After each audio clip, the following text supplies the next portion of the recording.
Iya, iya, Mas. Mas, Hmm. sebelum kita ke hal yang terakhir, saya pengen nanya satu hal, Mas.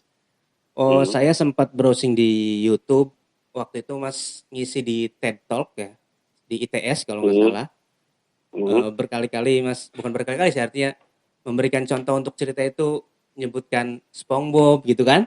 Kemudian Hmm. juga beberapa kali nyebutin Patrick segala macam. Nah, Hmm. sebenarnya apa yang membuat Mas Doni itu kayaknya sama SpongeBob erat gitu. Maksudnya sampai kalau mau ngasih contoh contoh cerita itu ya SpongeBob itu gitu kan kata Mas Doni. Pertama saya suka SpongeBob. Yang ke Oh, yang kedua itu ditonton banyak orang. Jadi kalau saya ngasih contoh. uh, example itu mereka akan ngerti gitu. Jadi kalau Oh, saya kasih contoh dari buku Antah Berantah yang saya baca, nggak. pesannya nanti jadi tidak tersampaikan tuh Oh, itu aja. betul betul. Jadi kita juga harus pinter-pinter apa ya artinya Hmm. semua orang tahu gitu ya. Iya Pak, kadang-kadang di dunia tulis menulis dan film ini kita punya ide bagus, punya cerita bagus, punya punya kegelisahan, punya idealisme yang bagus. Tapi kalau kita tidak bisa menyampaikannya, nah itu juga Nah, itu juga tuh yang jadi uh, problem ya.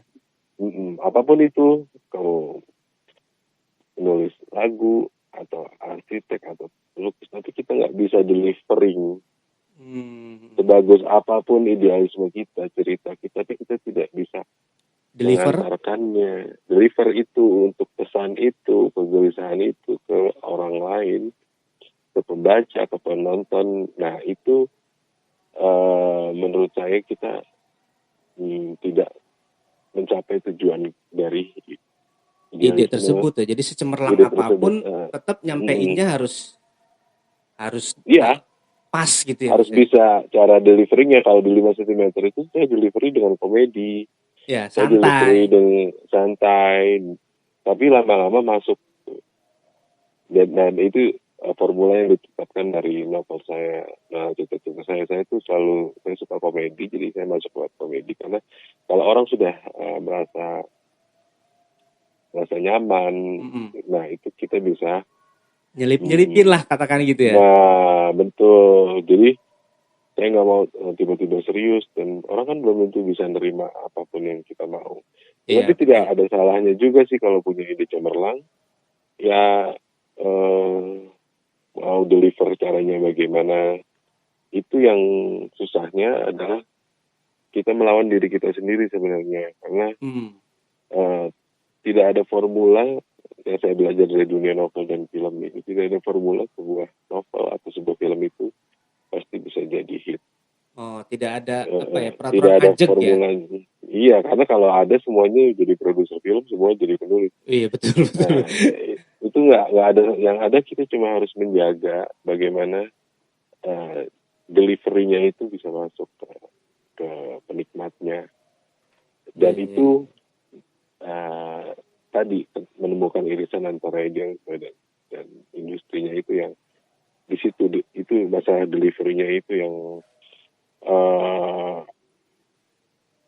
apa ya, berdarah-darah lah di situ lah. Karena Hmm. kita mau nyampein A, B, C, tapi gimana caranya supaya si pembaca nggak kerasa digurui mungkin gitu ya Mas ya. Ya nggak dikunci. Dan Iya. saya kan sebenarnya masuk masuk ini semua lewat dari awal, dari Mas Winti yang pertama pun di novel 2 itu selalu lewat cerita gitu, karena Mm-mm. orang lebih lebih sering, lebih enak, lebih sering, lebih nyaman kalau diceritakan, bukan bukan Bukan tiba-tiba ngasih teori apa gitu ya. ya, bukan digurui gitu. Iya, bukan Ya menurut itu, anu misalkan gitu. itu versi saya seperti itu. Saya senangnya nyamannya seperti itu. Iya, iya, iya. Dan berhasil ya Mas ya buktinya. Katakanlah gitu ya. Ya, tapi harus diperjuangkan sih untuk cari delivery-nya itu. Oke, butuh diperjuangkan Mm-mm. juga ya, iya, iya, iya. Mm-mm. Terus Mas, yang terakhir Mas sebelum kita tutup perbincangan kita ini Mas, Mm-mm. mungkin ada pesan atau mungkin juga ada apa ya masukan apa yang harus dilakukan oleh teman-teman pembaca, oleh teman-teman pendengar semua yang mau jadi penulis mungkin gitu, karena kan pasti pengen nih gitu tuh. Kadang-kadang kita baca buku, kayaknya gue bisa nih. Ternyata pas ngelakuin kadang-kadang, aduh, apa tuh mas? Hmm. Pertama kalau kalau teman-teman mau menulis, eh, tanya dulu sama diri diri kenapa mau jadi penulis. Oke, nanya diri dulu. Apa apakah mau mau eksis, mau terkenal, mau punya karir kedua, maksudnya mau punya royalti yang banyak, Iya, itu mau semua. nyambi lah ibaratnya. Iya, mau mau biar keren gitu penulis misalnya. Iya, Eh, dan itu semua sah-sah wajar aja ya. gitu, semuanya sah-sah aja, semuanya ada drive-nya dalam dalam diri. Jadi tanya dulu kenapa saya mau jadi penulis, Oke. apakah benar-benar saya cinta banget sama tulisan, atau saya mau tuntut kenal, atau saya mau punya karir kedua. Kan kalau saya ini banyak ditanya, mas, saya tuh udah kerja terus saya Mhm. hobi nulis. Saya bilang ya ya udah, kan bisa jadi karir kedua. Karir karir pertamanya eh, kerja. Kerja di apa gitu misalkan di perusahaan Kan ada swasta. banyak yang ngambil kayak begitu kan. Dan kan nulis buat hobi, dan kan jadi kamu bisa jalin dua-duanya gitu. Heeh. Eh, itu aja sih kalau jadi cari tahu kenapanya, dan ya siap-siap aja kalau sebuah karya itu setelah keluar di pasar, setelah dinikmati sama target audiens kita, kalau akan ada kontroversi. Hmm. Jadi tanya diri sendiri kenapa pengen nulis, apa alasannya, dan tadi kata Mas Hmm. tadi tetap harus diperjuangkan ya Mas ya. Iya, jadi dan jadi penulis di Indonesia itu profesi yang bagus menurut saya, karena kayak sekarang ini kan saya produce ya, Iya. untuk cari penulis skenario film, orang yang punya skill bertutur yang bagus, storytelling yang bagus, itu susah. Oh Di, iya, di, iya. di dunia film itu nyari penulis itu susah, untuk dia yang mau Bener-bener. ngerti screenplay dan mau belajar sendiri gimana gimana bisa menulis dalam satu tim, terus bagaimana bekerja dalam satu tim produksi, karena film itu kan dunia kreatif yang mahal gitu.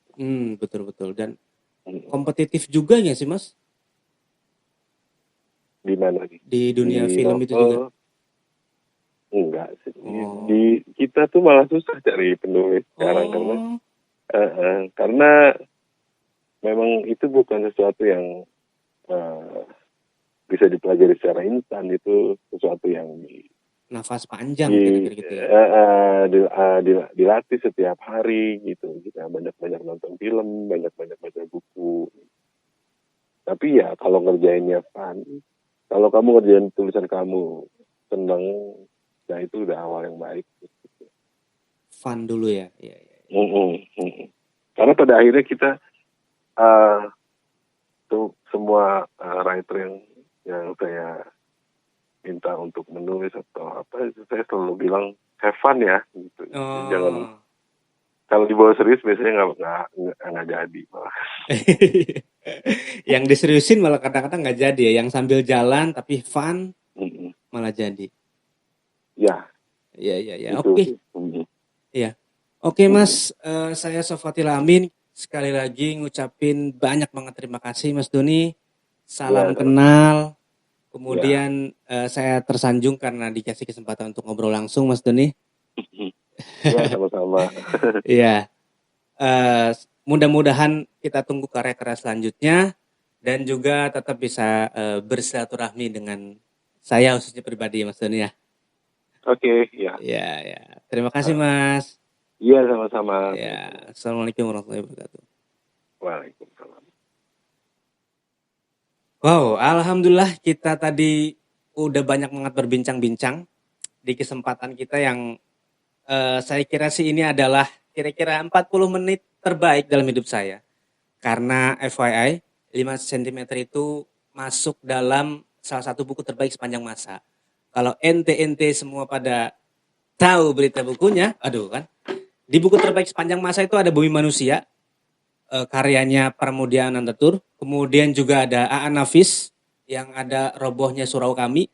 Dan salah satu cita-cita gue sebagai orang biasa dan podcaster lah ya, adalah ngobrol dengan salah satu mereka gitu. Salah satu orang-orang yang bukunya dinobatkan sebagai buku sepanjang masa Indonesia, Goodreads Indonesia. Nah, alhamdulillah Mas Doni ini jadi salah satu orang yang bikin mimpi itu jadi kenyataan gitu. Dan ini jadi pengalaman kita. Mudah-mudahan pesan Mas Doni sampai. Kemudian juga cinta alam. Dari kasih sayang sama manusia pramuka banget dong. sorry. Tadi saya agak tegang juga ngobrol sama Mas Doni. Tapi emang Mas Doni orangnya humble banget. Kemudian juga kita banyak ngomongin banget. Hanya saja tadi gue mau ada sedikit yang gue pengen sampein sih. Quote-quote-nya bagus-bagus soalnya. Kayak misalkan, tantar gue nyatet sini. Mana tuh? Apa sih? Nih. Kayaknya di 5CM1 deh. Cinta bukan untuk dimiliki, cinta untuk dirinya sendiri. Bukan untuk genta dan lain-lain. Cinta memang ada untuk dicintai dan diungkapkan sebagai sebuah jembatan baru ke pelajaran-pelajaran kehidupan manusia selanjutnya. Wow, tadi mau gue closing tapi kayaknya belum tepat. Dan pesan persahabatannya adalah hangatnya sebuah persahabatan kadang membuktikan kalau hidup baik-baik saja walau tanpa cinta.